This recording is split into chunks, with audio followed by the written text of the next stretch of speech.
Welcome to Lahav Resnick, what mama never told you about real estate. All right, buddy. See, I Mikey like that. Switzer. I think I got a shadow on you. Do we have to deal with the shadow? I got Is there a Barack shadow? with us in the house. We got Stevie in the Do house. you have a shadow? Switzer. Is there a little shadow on Mikey? I got Every a time I look shadow. over. I think it's your orbit from your head. It could be. Yeah. All right. I get that a lot Yeah. because it's not really funny. People are usually better at doing those types of jokes. All right. We're fixing the light here, but we are here today. We are live. You guys are not live, So but much better. this will get edited pretty quickly and out there. I wanted to bring my boys out. I thought we had some good conversation, and I think we should hit on a few fun topics.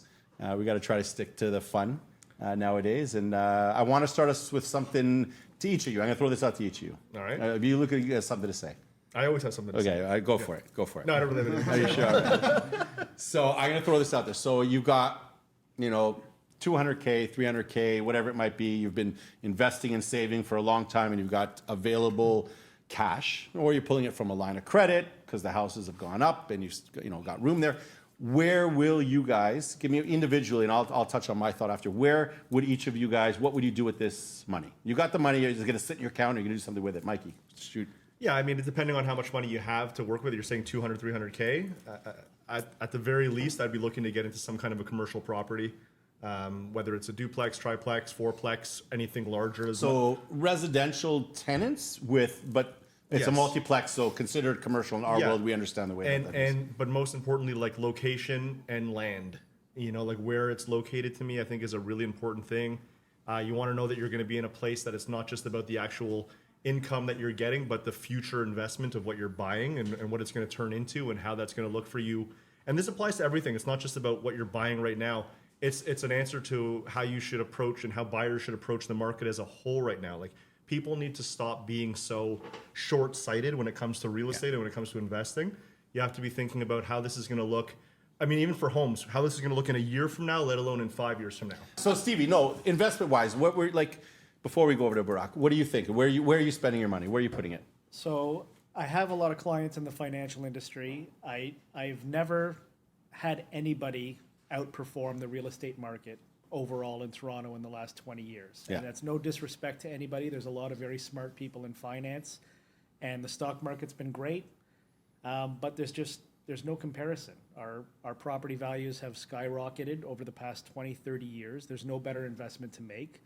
If one of my clients had 200, 300K to invest, I'd be telling them, look to buy property, whether it's a condo in the city, whether it's a cottage or some other kind of recreational property. There's no better place to park your money. And even myself, like every time I have two nickels to rub together, I'm trying to buy a property as often as I can. I know it's going to be really difficult when my kids get older for them to buy houses in this market. And if I can get a leg up and buy a few things here and there and, have something to give to them when they, when they come of age. We're gonna touch on that, our kids and what they're gonna do in a minute. Well, Stevie just brought up a good point, though. That's the next thing I would have said after the multi-res type scenario would be right now to start looking at the cottages again. Yeah. I mean, I don't have to tell you how many you got now, 10? Yeah, no, But it's just like the reality is, it's like Yeah, the cut cottage that buy. part out. No, don't cut that out, man. No, The guy's a listen, baller. He's got 10 cottages. I don't have and they're 10 cottages. But the reality is, but they is are that- lucrative. And finally, after from COVID lockdown on, anything luxury, especially cottages, whether it's boats, cottages, anything that's going to represent people living a little more lavishly, especially while the rates were what they were when everyone was Right. buying them. But even now that finally you can get them again and the prices have really leveled off and they've actually been coming down significantly, the cottage market has been so much softer. And like I have properties right now that a year and a half ago there would have been 50 offers on these properties, and now I'm having a tough time selling them. Yeah. And they're priced right. And that's just an attribute to what's happening in the market as a whole right now. And this is why I also come back to say it's like people need to not be short-sighted and to realize that anybody who is continuously waiting for the bottom to fall out, like it's not falling out and it's not going to fall out. And there's so much behind it more than just like some real estate guys talking into a camera. There's so many people that are going to be coming into Canada. There is an unbelievable lack of inventory. It's just common sense. Like this is going to continue. And when it comes to buying an investment property like a cottage, like I'm not going to get personal, but how much profit do you roughly make off of each one of those cottages every year? Look, That's not personal, it's business. No, it's business. But Yeah. the key is this. It's not.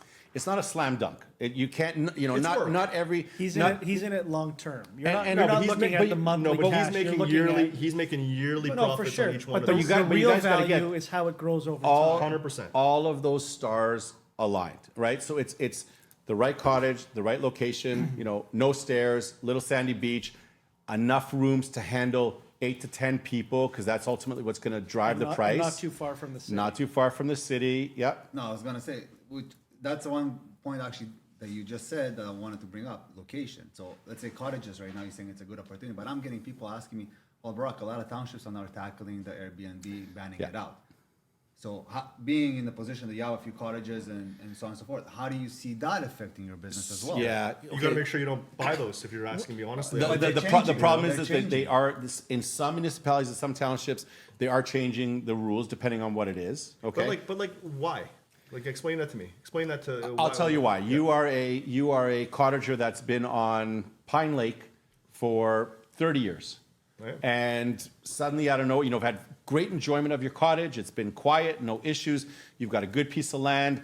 The lake is not crazy busy. You don't have to worry about forest fires because all the homeowners Yeah. around you have been taking care of everything. Now, suddenly, what ends up happening is neighbor on one side is having parties till 2 a.m. The Okay. neighbors on the other side are making tons of noise, and they got fire going when their fire ban is on. With You a know, different group every weekend. and a different group, and you can't even have you can't even get a hold of the owner. So But regulating that on a case by case basis should not be an all out wipe to anybody who's going to be using them as an investment property. Say you're the guy who's owned the cottage for 30 years on Pine Lake, and you're having tougher times, and you want to rent that place out. Agreed. So I can't rent out my cottage that I own because there's 5 stories of guys on my lake who were up too late at night partying. You know what I mean? you see, we point. sound like we're arguing, but we're actually on the same side. This is how we talk. We're actually on the To same side here. your point. Some townships, so what they came up with is STAs, short-term short-term accommodation licenses, right? And now to be able to get an STA, you have to have a security, you have to have a whole team behind you, like to the point that basically if there's a complaint, you should be available to handle it within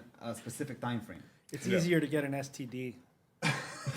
Almost, and it's, You know what, Steve? That's why you're bringing the big gun. In all fairness, normally Steve is the funnier, but that was probably in your top 5. That was a great one. No, but listen, and it's Brock, true, and it's actually we're laughing, but if the property doesn't have one already, to get one, yeah. So okay, is look, a nightmare. Look, real estate wise, there's value right there. You sell a condo, you sell a cottage with, SDA?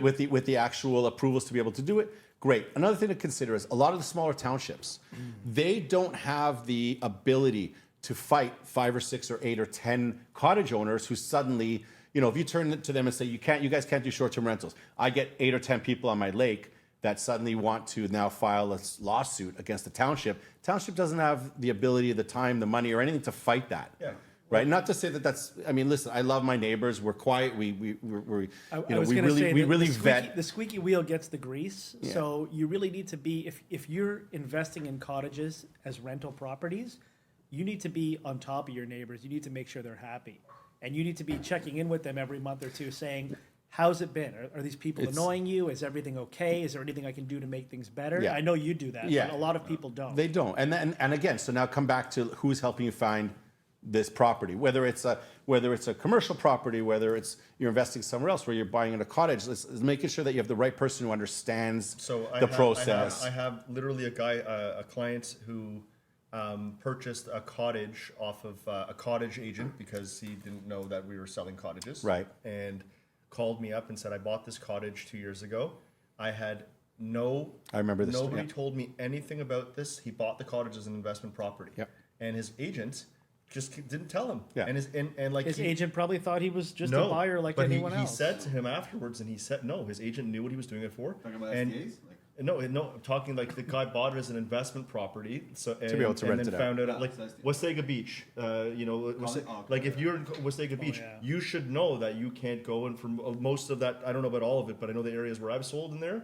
You can't do Airbnbs. You can't do short-term rentals. So, Only certain and- street but actually. an agent who's Certain selling someone there, and this is important for agents to know, like you have to know because now that guy is completely, I don't want to say screwed because he still has a good property, but he wasn't planning on using it as his cottage property for him and his family. He was using it and now he can't.